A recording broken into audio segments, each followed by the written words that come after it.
નમસ્તે વિદ્યાર્થી મિત્રો, આપણે બોર્ડની પરીક્ષામાં જે કાલે આપણે સાંભળ્યું કે ધોરણ 10 અને ધોરણ 12ની બોર્ડની પરીક્ષાઓ સ્થગિત રાખવામાં આવી છે અને એની તારીખો એ 15મી મેની બેઠકમાં નક્કી થશે. મિત્રો, પરીક્ષા એ આપણું પ્રમાણપત્ર નથી, બરાબર. પરીક્ષા એ આવતા વર્ગમાં જવા માટેનું એક ઉત્તીર્ણ થવા માટેની કસોટી છે, બરાબર. પરંતુ આપણી આવડત એ જ આપણું પ્રમાણપત્ર છે. કદાચ એવું પણ બની શકે પ્રમાણપત્ર ખોટું પણ હોઈ શકે ને આવડત એનાથી વધારે પણ સારી હોઈ શકે. એટલે પ્રમાણપત્રની આપણને આવશ્યકતા નથી, પરંતુ આવડતની આવશ્યકતા છે. ને પરિણામે પરીક્ષા આવે કે ના આવે, હું વિદ્યાર્થી છું એટલે મારે અભ્યાસ કરવાનો જ છે.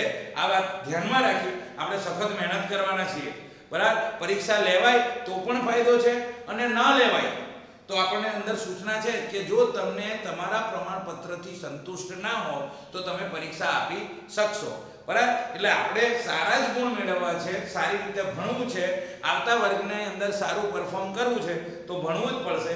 એ ધ્યાનમાં રાખીને ભણીશું. આજે આપણે ગઈકાલે જ્યાં અટક્યા હતા, 7મું પ્રકરણ આપણે અલગ અલગ પરીક્ષામાં પેપરમાં કેવી રીતે પૂછાય છે એના 2 પેપર આપણે કમ્પ્લીટ કર્યા હતા. આજે આપણે એનું 3જું પેપર જોવાના છીએ.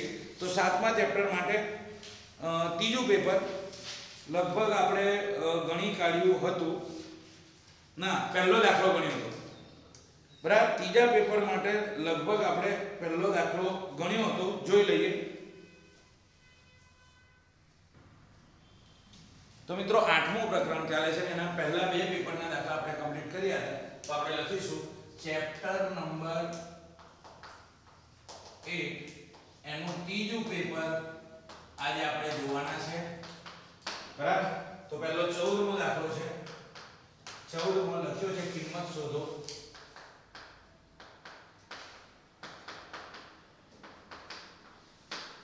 તો કિંમત શોધોમાં 10(1), 10(2), 10(3) અને 10(89) આવી રીતનું આપણને આપેલું છે. મોસ્ટ આઈએમપી દાખલો છે. તમે સમજશો તો જ આ દાખલો આવડશે. આપણે સૌપ્રથમ બંનેનું ટોટલ 90 થાય એ રીતે બાજુ બાજુમાં બંને 10 મૂકીશું. દાખલા તરીકે 10(1) છે, બરાબર. તો 10 ને અડીને 10(1) જે છે એ 10(1) ને 90 કરવા હોય તો 10 કેટલાની જરૂર પડશે? 89 ની. થઈ ગયા 90. 89 ને 1 એટલે 90 થઈ ગયા. એ જ રીતે 10(2) લઈશું તો 90 કરવા ખૂટશે કેટલા? તો 89 થી આગળ હશે 10(88), બરાબર. આ બીજું થયું. એવી જ રીતે 10(3) લઈશું તો 90 કરવા ખૂટશે કેટલા? 10(87) થયા. અને આ રીતે સતત ને સતત જો જતા રહીશું તો 3 4 5 આ રીતે આગળ જઈશું તો 44 એટલે 1044 આવશે. તો 1046 થશે. 1044 જ્યારે આવશે તો 90 કરવા માટે ખૂટશે કેટલા? 46. તો 1046 થશે. આ એક થશે. હવે ધીરે ધીરે 1 2 3 4 5 6 7 થી 1044. 1044 પછી શું આવશે? 1045 અને 45 સામે બીજો 45 આવશે નહીં, કારણ કે આ બધા એક જ વખત છે. 10(1) એક વખત છે, 10(2) એક વખત છે, 1044 તો 1046 થાય, પણ 1045 એકલો જ હશે એટલે એકનો એક જ આવશે. તો આપણે એને એવો ને એવો લખીશું. થઈ ગયા. તો બધાની પેર બની ગઈ છે. તો આપણને ખબર છે 10(1) તો 1089 એટલે કેટલા થશે? તો cot 1 થશે. એ જ રીતે આ એની પેર થઈ ગઈ. એ જ રીતે 10(2) છે તો 1088 એટલે cot 2 થઈ જશે. આ બે વચ્ચે ગુણાકારનો સંબંધ છે, યાદ રાખીશું. એવી જ રીતે 10(3) છે 1087 એટલે cot 3 થઈ જશે. અને આ જ રીતે 1044 છે તો 1046 તો cot 44 થઈ જશે. અને ગુણ્યા 1045 એની કિંમત ખબર છે કેટલી આવવાની છે? તો કોષ્ટકમાં આપણે તૈયાર કર્યું છે 1 આવશે. હવે 10 * cot 1 ગુણ્યા tan into cot 1 ગુણ્યા tan into cot 1 ગુણ્યા અને આ રીતે થતું જ રહેશે, છેલ્લે રહેશે 1 અને ગુણ્યા 1 અને છેલ્લે ગુણ્યા 1, તો તમામનો ગુણાકાર 1 જ મળશે. તો આ એક અગત્યનો છે. ક્યાં સુધી 44 છે, 44 થી 46 અને એ બેની વચ્ચે 45 એક જ આવશે એટલે એને અલગ લખ્યો છે. તો આ એક અગત્યનો દાખલો તો 1 માર્ક્સનો હતો પણ ધ્યાન રાખવા જેવો હતો. 19મો વિકલ્પ કે x બરાબર a sec theta, y બરાબર b tan theta હોય તો તમારે b square minus a square, b square x square minus a square y square આનું મૂલ્ય શોધવાનું છે. શું કહ્યું છે? b square અને x square minus a square minus y square આવી રીતનું આપેલું છે. તો પહેલું આપણે શું કરવાનું છે? તો કે આ બેની કિંમતો શોધવી હોય તો પહેલું આપણે એને સાદા સ્વરૂપમાં ફેરવી દઈએ. આને ફેરવવું હોય તો શું લખેલું છે? x a આ બાજુ આવશે તો છેદમાં જતા રહેશે અને સામે રહેશે sec theta, બરાબર. એવી જ રીતના b, તો b છે આપણે પહેલા લખી દઈએ કે x બરાબર a sec theta, તો x બરાબર a આ બાજુ આવશે તો છેદમાં સામે રહેશે sec theta. આ થયું એક પરિણામ. હવે એ રીતના y બરાબર b tan theta, બરાબર. તો શું કરીશું? y b આ સાઈડ આવશે તો છેદમાં સામે રહેશે tan theta. આ આવ્યું. હવે ધ્યાનથી દેખજો b square minus x square, તો b square એટલે સાદું રૂપ આપવાનું થશે તો આ સાદું રૂપનું મૂલ્ય શોધવાનું છે આપણે, કેટલી કિંમત આવશે. તો b ને એકલો પાડવાનો છે, x ને એકલો પાડવાનો છે અને એમાંથી પેલા બે કિંમતો બાદ પણ કરવાની છે. તો એની માટે આપણે શું કરી શકીએ એ જોઈએ.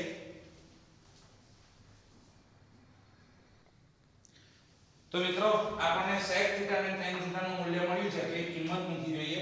આપણને એક વાત ખબર છે, sec theta અને tan theta આપ્યા છે એનો સ્ક્વેર કરી દઈએ તો sec square theta minus tan square theta, sec square theta minus tan square theta. આપણને આનું સૂત્રનો જવાબ ખબર છે, કેટલો આવે છે? 1. હવે આપણે ચેક કરી જોઈએ. તો sec theta એટલે x upon a, તો x upon a આખાનો સ્ક્વેર થશે minus tan theta એટલે y upon b, તો y upon b આખાનો સ્ક્વેર થશે. સામે આપણી પાસે જવાબ 1 છે. તો x નો વર્ગ x સ્ક્વેર થશે અને ખાસ ધ્યાન રાખજો a નો વર્ગ a સ્ક્વેર થશે minus y નો વર્ગ y સ્ક્વેર થશે અને b નો વર્ગ b સ્ક્વેર થશે બરાબર 1. હવે આપણે શું કરવાના છે? a સ્ક્વેર અને b સ્ક્વેર આપણું શું થશે? લસા. તો a સ્ક્વેર અને b સ્ક્વેર એ આપણો લસા છે. હવે a સ્ક્વેર છે એને b સ્ક્વેર વડે ગુણીશું અને b સ્ક્વેર છે એને a સ્ક્વેર વડે ગુણીશું. ગુણાકાર કરીશું તો ખ્યાલ આવશે x સ્ક્વેર ગુણ્યા b square, x square b square અને y સ્ક્વેર ગુણ્યા a સ્ક્વેર, બરાબર.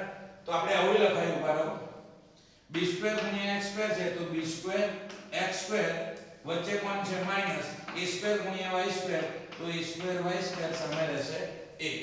હવે b square x square minus a square y square બરાબર 1. આ છેદમાં લસા છે સામે જશે તો ગુણ્યા a સ્ક્વેર b સ્ક્વેર થશે. તો b square x square minus a square y square બરાબર આનો ગુણાકાર એની સાથે એટલે આવશે a સ્ક્વેર b સ્ક્વેર. તો આ રીતે આપણે એનો જવાબ મેળવવાના છે. આપણને પ્રશ્ન પૂછ્યો છે bx square minus ay square બરાબર કેટલા થશે? તો a સ્ક્વેર b સ્ક્વેર આ એનો જવાબ આવશે, બરાબર. તો આ રીતે મેળવવાનું છે. જરા ટેકનિકલ દાખલો હતો. ત્યાર પછી આપણને 30મો દાખલો પૂછ્યો છે જે 2 ગુણનો છે. 30મો દાખલો જેમાં લખ્યું છે 15 cot a બરાબર 8, 15 cot a બરાબર 8 હોય તો sin a અને sec a મેળવવાના છે. તો સૌપ્રથમ આપણે વ્યવસ્થિત લખી દઈએ cot a બરાબર 8 ગુણ્યા 15 આવ્યા છે તો છેદમાં, બરાબર. જેને આપણે શું કહીએ છે? cot એટલે શું આવશે? પાબા છેદમાં સાબા. તો મિત્રો સૌપ્રથમ આપણે a કહ્યું છે એટલે a b અને c આવું નામ આપી દઈશું. હવે પાબા, તો આ જો થીટા હોય તો આ પાબા કહેવાય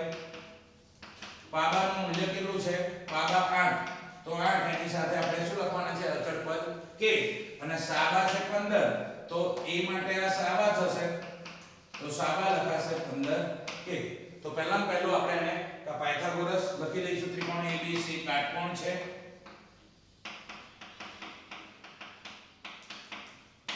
હવે શું કરીશું તો પાયથાગોરસ પ્રમેય AC² બરાબર AB² BC² AB² BC² Pythagoras પ્રમેય હવે AC આપણે શોધવાના છે AB આપણને ખબર છે 8k² BC તો મિત્રો હવે અહીંયા આપણે દેખી શકીએ છે કે AC² બરાબર AB કેટલા છે 8k અને BC કેટલા છે 15k તો આપણે લખીશું 15k આખાનો સ્ક્વેર તો AC² બરાબર 8 નો વર્ગ 88 64k નો સ્ક્વેર અને 15 નો વર્ગ 225 k નો સ્ક્વેર તો AC² બરાબર 225 માં 64 ઉમેરીશું તો 289 k નો સ્ક્વેર આવશે વર્ગ આ બાજુ આવશે તો વર્ગમૂળ થઈ જશે તો વર્ગમૂળમાં AC² બરાબર વર્ગમૂળમાં 289 k નો સ્ક્વેર 289 k નો સ્ક્વેર તો AC બરાબર 289 નું વર્ગમૂળ નીકળશે 17 અને k² નું k થશે તો આ રીતે આપણને AC પણ મળી ગયું છે હવે આપણને પ્રશ્ન પૂછ્યો છે sin A તો આપણને ખબર છે sin A બરાબર સૂત્ર ખબર છે સાબા છેદમાં કર્ણ તો સાબા A માટે સાબા કોણ છે BC તો BC છેદમાં કર્ણ કોણ છે AC તો AC લખાશે AC આપણે શોધી કાઢ્યા છે 17k તો BC આપેલા છે તો BC છે 8k અને AC છે 17k k ઉડી જશે તો 8/17 આ એનો જવાબ આવશે ત્યાર પછી બીજું છે sec A તો sec A બરાબર આપણને ખબર છે કર્ણ છેદમાં પાબા કર્ણ છેદમાં પાબા તો કર્ણ આપણને ખબર છે કર્ણ કોણ છે AC તો AC આવશે અને પાબા એ આપણને ખબર છે AB તો AB આવશે બરાબર તો અહીંયા ભૂલ કરી છે આપણે સાબા છેદમાં કર્ણ છે તો સાબા કોણ છે BC એટલે 15 આવશે અહીંયા 15 લખવાના હતા BC 15 છે સાબા તો અહીંયા 15/17 આવશે હવે અહીંયા કર્ણ AC અને પાબા કોણ છે AB તો AB પાબા કર્ણ 17k અને AB છે 8k k જશે તો 17/8 આવશે તો આ રીતે આ જે પ્રકરણ છે પ્રકરણ નંબર 8 એ પરીક્ષામાં આ રીતના પૂછાઈ શકે છે બધી જ રીતના દાખલાઓ આપણે ત્રણેય પેપરમાં જોયા તો એ તમને આવડતા છે લાઈટ ગયું છે પરિણામે આવી અસરો દેખાય છે હવે આપણે આની પછીનું 9મું પ્રકરણ પરીક્ષામાં કેવી રીતે પૂછાશે તે હવે જોઈશું ચલો તો હવે આપણે આગલું પ્રકરણ જે પ્રકરણ નંબર 8 છે બરાબર એ 8 આપણે જોયું હવે 9મું પ્રકરણ જે છે એ પરીક્ષામાં બોર્ડની પરીક્ષામાં કેવી રીતે પૂછાય છે એ હવે આપણે જોઈશું બરાબર આપણે ત્રિકોણમિતિના વ્યવહારિક ઉપયોગો જોવાના છે તો લખીશું ચેપ્ટર નંબર 9 એનો અલગ અલગ પેપરમાં ઉપયોગ જોઈશું મિત્રો આ જે દાખલાઓ છે એ પરીક્ષામાં એક જ દાખલો પૂછાય છે પરંતુ 4 માર્કનો પૂછાય છે અને વ્યવસ્થિત તૈયાર કર્યો હશે તો સરળતાથી આ 4 માર્ક આપણને મળી શકે તેમ છે તો પહેલા જ પેપરની અંદર દાખલા નંબર આપણે જોઈ શકીએ છે 50મો દાખલો આપેલો છે કે વાવાઝોડાના કારણે એક ઝાડ એવી રીતે ભાગીને વળીને પડે છે બરાબર દાખલા નંબર 50 કે વાવાઝોડાના કારણે એક ઝાડ એવી રીતે ભાગીને વળી જાય છે જેથી તેની ટોચ જમીન સાથે 30 નો ખૂણો બનાવે છે તો મિત્રો આપણે સમજીએ આ ઝાડ છે વાવાઝોડાને કારણે આ ઝાડ અહીંથી વચ્ચેથી તૂટી જાય છે અને આ જે ઉપરનો ભાગ છે એ જમીન પર આ રીતે પડે છે જેથી તે જમીન સાથે કેટલાનો ખૂણો બનાવે છે 30 અંશનો બરાબર તે રીતે સ્પર્શે છે ઝાડની જમીનને સ્પર્શતી ટોચ એટલે આ ઝાડને જમીનને સ્પર્શતી ટોચ એ ઝાડની ઊંચાઈ લખ્યું છે તે ઝાડના થડ વચ્ચેનું અંતર 8 મીટર છે આ ટોચ અને આ છે થડ બરાબર આ બે વચ્ચેનું અંતર 8 મીટર છે 8 મીટર હોય તો તમારે ઝાડની ઊંચાઈ શોધવાની. તો મિત્રો ઝાડની ઊંચાઈ જો શોધવી હોય બરાબર તો તમારે આ પણ શોધવું પડશે, આ ભાગ બી, આ એનો સીધું કર્યા પછીનો ભાગ છે આ, અને આ બંને શોધશો અને પછી બંનેનો સરવાળો કરશો ત્યારે ઝાડની ઊંચાઈ આપણને મળશે. તો નામ આપીએ છે કે AB જે છે એ ઝાડનો ઊભો રહેલો ભાગ છે અને AC જે છે એ ઝાડનો તૂટી ગયેલો ભાગ છે. તો આપણે લખીશું ધારો કે AB ઝાડનો ઊભો ભાગ છે અને AC એ ઝાડનો તૂટેલો ભાગ છે. બરાબર, આ વાત લખી દીધી. હવે શું લખીશું?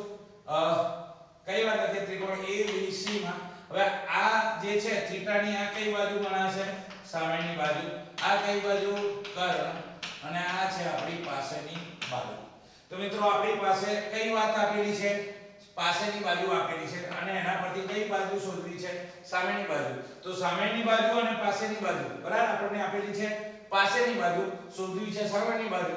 તો સામેની બાજુ અને પાસેની બાજુ વાળું સૂત્ર કયું? tan. તો આપણે લખીશું ત્રિકોણ ABC માં કાટકોણ ત્રિકોણ ABC માં ખૂણો ACB કેટલો થશે? 30°. હવે આપણી પાસે પાબા છે ને સાબા શોધવો છે. તો સાબા ને પાબા માટે આપણે લખીશું tan કેટલા? 30°. બરાબર. તો માટે tan 30° બરાબર સાબા છેદમાં પાબા. તો લખીશું સાબા કોણ છે? AB અને પાબા કોણ થશે? BC. tan 30 નું મૂલ્ય આપણને ખબર છે. તો tan 30 બરાબર આવશે 1/2 બરાબર. અને tan 30 નું મૂલ્ય આવશે 1/√3. tan 30 નું મૂલ્ય આવશે 1/√3.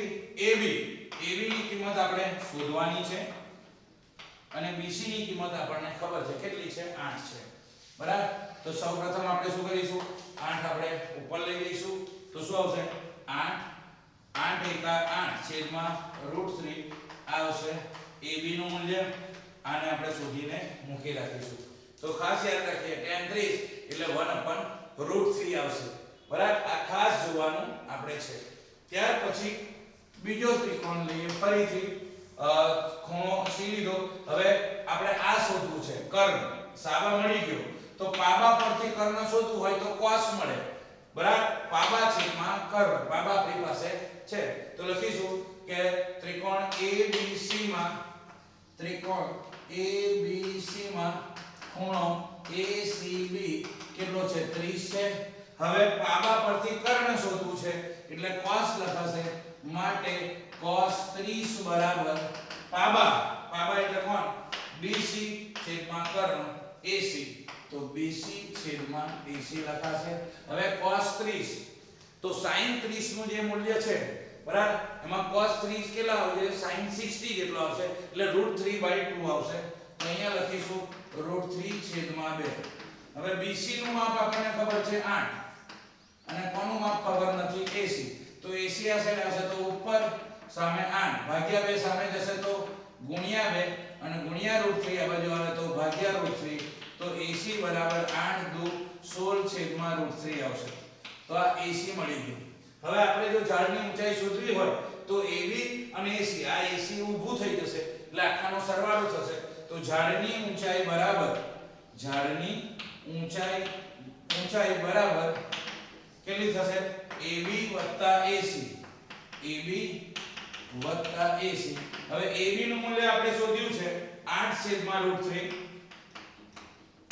અને AC નું મૂલ્ય શોધ્યું છે 16/√3. તો આપણને ખબર છે 16 નીચે √3 ના √3 ઉપર 8 + 16 બરાબર. હવે 16 માં 8 ઉમેરશો તો 24/√3. હવે આપણને ખબર છે કે છેદમાં આપણે √3 રાખતા નથી. તો આવી રીતનું કરી શકાય. 24 ના હોય શું પડે? 8 તરી 24 અને છેદમાં √3. હવે 8 ગુણ્યા આ 3 છે તો એક વખત 3 હોય એનો મતલબ બે વખત √3 થાય. તો અહીંયા આ 3 ની બદલે હું બે વખત √3 લખી દઉં છું અને છેદમાં √3 તો છે તો ઉડી જશે તો જવાબ મળશે 8 √3 તો 8 √3 આ ઝાડની ઊંચાઈ હશે તો પાછળ આપણે જવાબ ચેક કરીશું તો આપણને જવાબ મળશે એ આ રીતનો આવશે તો મિત્રો આ દાખલો આવી રીતનો 4 માર્કનો પૂછાય છે આવી જ રીતનો બીજા પેપરમાં કેવો પૂછાયો છે તે દાખલો હવે જોઈએ ત્યાર પછી મિત્રો બીજા પેપરની અંદર આ ચેપ્ટર કઈ રીતે પૂછાયું છે તો આપણે દેખીએ એની અંદર 48મો દાખલો તો 48મો દાખલો આપણે જોવાનો છે અંદર કહ્યું છે કે જમીન પર એક ટાવર શિરોલંબ સ્થિતિમાં છે તો આ જમીન છે જમીન પર એક ટાવર જે છે એ શિરોલંબ સ્થિતિમાં છે હવે તેના પાયાથી 15 મીટર દૂર રહેલા જમીન પરનો એક બિંદુથી તેનાથી 15 મીટર દૂર રહેલા કોઈ એક બિંદુથી જમીનના ટાવરની ટોચનો ઉચ્છેદ કોણ 60 માનવું પડે છે અહીંયાથી જમીનની ટોચનો જે ઉચ્છેદ કોણ છે એ 60 અંશ માલુમ પડે છે બરાબર તો અહીં કહ્યું છે શિરોલંબ ટાવર છે ટાવરથી તેના પાયાથી 15 મીટર દૂર રહેલા જમીન પરના એક બિંદુથી ટાવરથી 15 મીટર દૂર રહેલા જમીન પરના કોઈ બિંદુથી ટાવરની ટોચનો ઉચ્છેદ કોણ 60 માલુમ પડે છે તો ટાવરની ઊંચાઈ આપણે શોધવાની છે આ દાખલો ખૂબ જ ઈઝી છે લખી શકીએ કે ધારો કે AB એ ટાવરની ઊંચાઈ છે ત્રિકોણ ABC માં કાટકોણ લખવાનું આગળ કાટકોણ ત્રિકોણ ABC માં ખૂણો ACB એનું મૂલ્ય આપણને મળી ગયું છે 60 હવે આ થીટા છે એટલે આ એની માટે પાબા થશે અને આ થશે સાબા તો પાબા આપેલું છે શોધવાનું સાબા એટલે સાબા ને પાબા વાળું સૂત્ર tan લાગુ પડશે તો લખીશું માટે tan કેટલા tan થશે 60 બરાબર સાબા AB છેદમાં પાબા BC થશે tan 60 નું મૂલ્ય ખબર છે આપણને √3 થશે તો AB એ આપણે શોધવાના છે BC એ આપણને આપેલા છે 15 તો 15 આ સાઈડ આવશે તો 15 √3 આ આપણને ટાવરની ઊંચાઈ મળશે બરાબર હવે જો અંદર કહ્યું હોય કે √3 બરાબર 1.73 લો તો આપણે 1.73 વડે ગુણીશું અન્યથા જવાબ આ જ રહેશે બરાબર તો આવી જ રીતનો પેપર 3 નો દાખલો ગણીએ તો મિત્રો આવો જો દાખલો એક્ઝામમાં પૂછાય અને 4 માર્કનો હોય તો આપણી માટે ખૂબ જ સરળતાથી મેળવી શકાશે હવે ત્રીજા પેપરમાં આપણે આ ચેપ્ટરનો દાખલો જોઈએ તો દાખલા નંબર 48 આપણને આપેલો છે તો 48મો દાખલો આપણે જોઈશું પહેલા વાંચીએ કે 1.5 મીટર ઊંચાઈ વાળો એક નિરીક્ષક એક ચીમનીથી 28.5 મીટર દૂર ઊભો છે તો આની આકૃતિ આપણે આ બાજુ દોરવી પડશે કે આ જમીન છે બરાબર આ ચીમની છે હવે ચીમનીથી 1.5 મીટર ઊંચાઈ વાળો છે તો એક નિરીક્ષક ચીમનીથી કેટલા મીટર દૂર ઊભો છે 28.5 મીટર દૂર ઊભો છે અહીંયા અને એ નિરીક્ષકની ઊંચાઈ આપી છે આપણને 1.5 મીટર છે બરાબર હવે તેની આંખથી ચીમનીની ટોચનો ઉચ્છેદ કોણ 45 છે એની આંખ અહીંથી આનો જે ઉચ્છેદ કોણ છે એ ઉચ્છેદ કોણ 45 અંશ છે એટલે આ 45 અંશ થાય છે તો ચીમનીની ઊંચાઈ કેટલી હશે એ આપણે શોધવાની છે તો આપણે ચીમનીની ઊંચાઈ એટલે આખી આ ઊંચાઈ આપણે શોધવાની છે અહીંથી લઈને અહીં સુધીની બરાબર તો સૌપ્રથમ આપણે A B C D અને E હવે આ 1.5 હોય તો આ પણ 1.5 હોય હવે અહીં જે નિરીક્ષક છે એની આંખ અહીં છે તો તેથી એને સમક્ષિતિજ રેખા આપણે દોરેલી છે હવે આ 28.5 હશે તો BE પણ 28.5 થશે મિત્રો અહીંયા સમજ મેળવવાની છે આપણે લખી દઈએ ધારો કે AC એ ચીમનીની ઊંચાઈ છે બરાબર અને બીજું બધું આપેલું છે આપણને કે CD જેટલું BE થશે, CD અને BE સરખા થશે કેટલા 28.5 મીટર અને એ જ રીતે DE અને BC સરખા થશે તો DE BE અને BC એ બંને સરખા થશે 1.5 મીટર। હવે આપણે દાખલો જે રીતે ગણીએ છીએ તે રીતે ગણવાનો બરાબર। ત્રિકોણ ABE માં શું લખીશ કાટકોણ ત્રિકોણ ABE માં ખૂણો AEB એ આપણને 45 આપી દીધો છે। બીજું આપણને ટાવરની ઊંચાઈ પૂછી છે એટલે પહેલા આપણે AB શોધવું પડશે બરાબર। તો સમજીશું શું લખીશું આ આપણને આપ્યું છે પાબા અને આ છે આપણું સામેની બાજુ સાબા। તો સાબા અને પાબાનો ઉપયોગ કરવાનો છે એટલે tan થીટા આવશે તો લખીશું માટે tan કેટલા લખવાના છે 45 બરાબર AB છેદમાં BE સામેની બાજુ છેદમાં પાસેની બાજુ। tan 45 નું મૂલ્ય આપણને ખબર છે કેટલું છે 1। AB આપણને ખબર નથી એટલે AB ના AB અને BE નું માપ આપણને ખબર છે 28.5 તો ભાગ્યા 28.5 છે આ બાજુ આવશે તો ગુણ્યા તો 1 ગુણ્યા 28.5 મીટર કરીશું તો આપણને AB મળશે તો 28.5 ગુણ્યા 1 એટલે 28.5 મીટર AB આવે।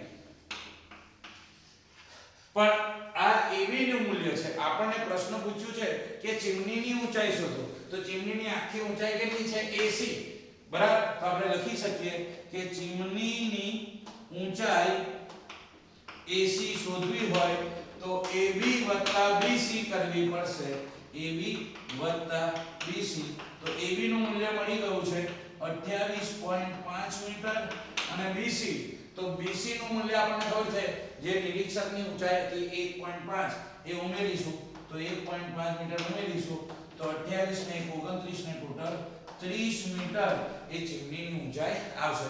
તો મિત્રો આ રીતે આ દાખલાઓને જો તમે વ્યવસ્થિત રીતે ગણશો તો આ 4 માર્ક સરળતાથી આપણે મેળવી શકીશું।